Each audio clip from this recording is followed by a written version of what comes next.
the Fiscal Responsibility Act. Tell me about that.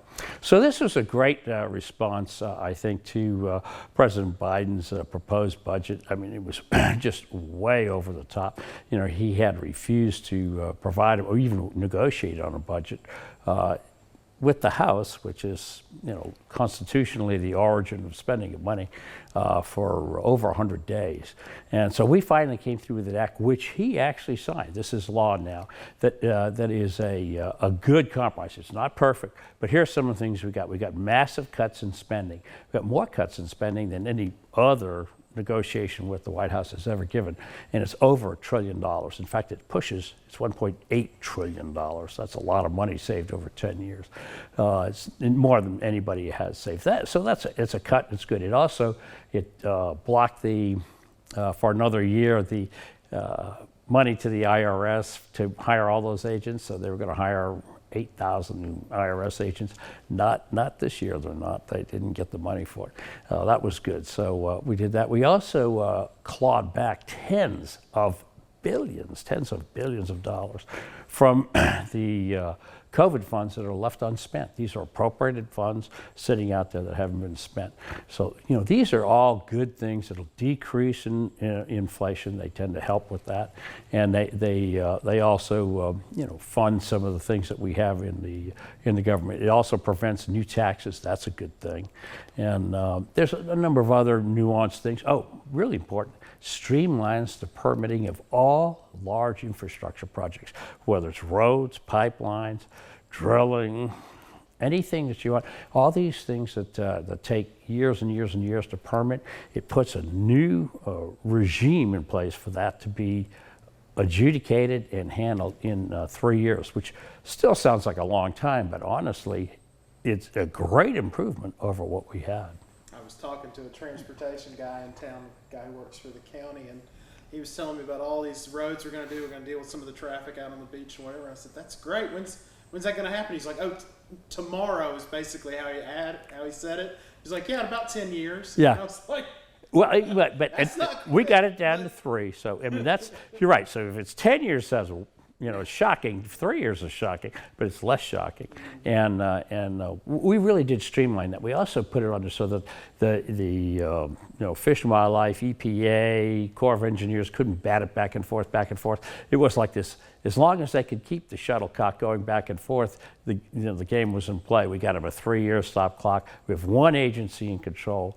It's really, it's a great bill. It's going to make a world of difference. The U.S. Chamber came out and thinks that is the single best thing that we did in the Fiscal Responsibility Act to them was the control of the streamlining the permitting of major projects.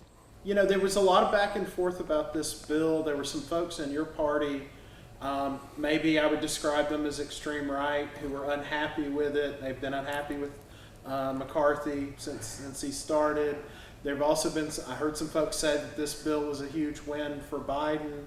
I mean, politically. Well, Biden certainly sold it as a big win for himself, didn't he? Although he got really pasted compared to what he wanted on the front end. What I would say is, you remember there's an old saying that if everybody goes away from a bill unhappy, maybe it's a good bill, right? It was a compromise, there's no question. It wasn't. The House is investigating President Biden. There's been a lot of talk about the Biden crime family. The family, right, Family. Right. And so I want to get your take on Well, you know, obviously there's been a lot of smoke out there, a lot of smoking guns too. But, you know, I would not say that we've completed an investigation. So I would not say that it's ready to go before the American people and say, here's the case, you judge. I think, but we're getting close. And, you know, really? there's a lot, and you know, the old saying, where there's smoke, there's fire, or there's a heck of a lot of smoke. What would be the parameters of that? What is it that the president did, or that you think he might have done? Well, the accusations are atrocious. I mean, we're talking about actual audio recordings of the president talking to foreign nationals and accepting, you know, X amount of dollars, you know, for favorable treatment. You know, and that's an allegation. You know, I have not heard that. These are from whistleblowers, but it's multiple whistleblowers. And the FBI has, at least in some of these cases, confirmed that tapes exist and won't talk about their content. And, so we're like, why won't we talk about the content? So it becomes more and more sort of tantalizing what's in those, when we see the full transcripts and not the allegations of the transcripts, but the allegations are damning. Do you trust the FBI to investigate it? Well, that's a great question, because we've had some bad luck with the FBI recently, haven't we? And as we look at that, we pull the lid back, we say, there's a number of times when they have, deliberately decided to not reveal things that they really are obliged to reveal under oversight rules to Congress or to anybody else. And by the way, they have their own people turning against them. So we have inspector levels. That's not just special agent, inspector level people in the FBI who are saying that they have seen things that they think are crimes. These are FBI inspectors now. The only rank above that is FBI director. And they're saying they've seen crimes, and there are people who see and process crimes all the time. So, we're absolutely obligated to chase this rabbit a little farther down the hole. President Trump has been indicted twice now, once in New York and once in a federal investigation by Jack Carr. No, that's not his name. Had to do with the Jack election. But yes, and so I wanted your take on those investigations if you had one. Well, those are obviously unfolding, and it's a matter of sort of opinion, and also, what nuances of law. I won't pretend to be, a legal authority on those things. As you well know, my background is in medicine and healthcare. But that'll play out in the courts. It is, in fact, playing out in the courts as we speak. An unusual, I think, thing happened. The House censured Mr. Schiff. Gratifyingly, that is an unusual thing to happen, Brady. Thank you for bringing it up. I mean, so the very act of Adam Schiff moving forward and saying, I have evidence from my position as chairman of the House Intelligence Committee, that's an ethical violation. It's not only an ethical violation, it's a national security violation.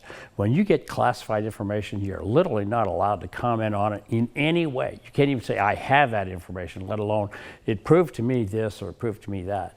And he not only made that claim repeatedly, he then led a witch hunt against the president on that claim, and then come to find out after years of investigation that there was absolutely no corroborating evidence on it whatsoever. So he not only violated ethics just by making the comment, he violated again by lying to Congress and, of course, the American public. So we were bound to censor him.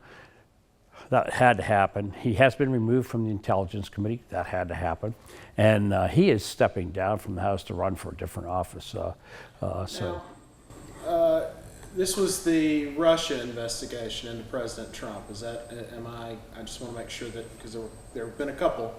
Well, the Durham and. Yeah, I know Durham came in and did something afterwards and said that, President Trump was innocent. You believe President Trump was completely above board with all this Russia stuff? So, yes, in the Russia thing, not a single iota of the Russian allegations and all that stuff was ever corroborated, not one bit of it. It was all fabricated. Now, you can dislike Trump all you want for different reasons, but not for that one. I mean, that's dishonest. And he knew it as chairman of the Intelligence Committee and pretended otherwise. Have you endorsed the presidential candidate? No, I have not. I think it's a little early, honestly. I think that just generates tensions at this point. They're just sort of counting votes, who endorsed who at this point. It's not about character, it's not about plans, it's not about, we haven't really refined what our checked. We have some wonderful primary candidates on our Republican side, a whole bunch of them, as a matter of fact. So, I mean, we have an embarrassment of riches in candidates, and they are qualified candidates. So I am not going to step out into, I don't think it adds anything to the conversation at this point.